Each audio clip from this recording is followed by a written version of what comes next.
তারা হয়তো এই হাদিস জানে না, আল্লাহ পাক ওদের কানের মধ্যে আমার এই হাদিসটা যেন পৌঁছে দেন, আমিন। নবী সাল্লাল্লাহু আলাইহি ওয়াসাল্লাম বলেছেন, আমি মেরাজের রাতে যখন গিয়েছি তখন এক শ্রেণীর মানুষকে দেখেছি, ওদেরকে শাস্তি দেয়া হচ্ছে। কি শাস্তি? জাহান্নামীদের রক্ত এবং পুঁজ ওদেরকে খেতে দেয়া হচ্ছে। জিবরাইল আলাইহিস সালামকে জিজ্ঞাসা করা হলো যে এরা কারা? তিনি বললেন, এরা আপনার উম্মতের সেই সব ব্যক্তি যারা মাদকদ্রব্য সেবন করত। আল্লাহ রাব্বুল আলামিন তার হাবিবের মাধ্যমে জানিয়েছেন, যখন কোনো মুসলিম মাদক সেবন করে বা কোনো ব্যক্তি মাদক সেবন করে তখন 40 দিন তার নামাজ কবুল হয় না। এরপর যদি সে তওবা করে তাহলে আল্লাহ পাক তার তওবা কবুল করবেন ইনশাআল্লাহ। যদি সে আবারও মাদক খায় তওবা করার পর, আবার 40 দিন তার নামাজ কবুল হবে না। যদি সে আবার তওবা করে আল্লাহ পাক আবার তাকে মাফ করে দিবেন।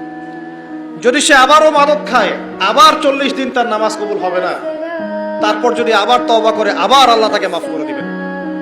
এরপরেও যদি সে আবার মাদকদ্রব্য সেবন করে, নবী সাল্লাল্লাহু আলাইহি ওয়াসাল্লাম বলছেন, তাকে আল্লাহ রাব্বুল আলামিন পরকালে মৃত্যুর পরে তিনাতুল খাবাল পান করাবেন। তিনাতুল খাবাল। জিজ্ঞাসা করা হল, ইয়া রাসূলুল্লাহ, তিনাতুল খাবাল কি জিনিস? নবী সাল্লাল্লাহু আলাইহি ওয়াসাল্লাম উত্তর দিচ্ছেন, এটা হচ্ছে জাহান্নামীদের রক্ত, মাংস, এগুলো পুড়ে পচে যে রসটা বের হবে, এটা হচ্ছে তিনাতুল খাবাল।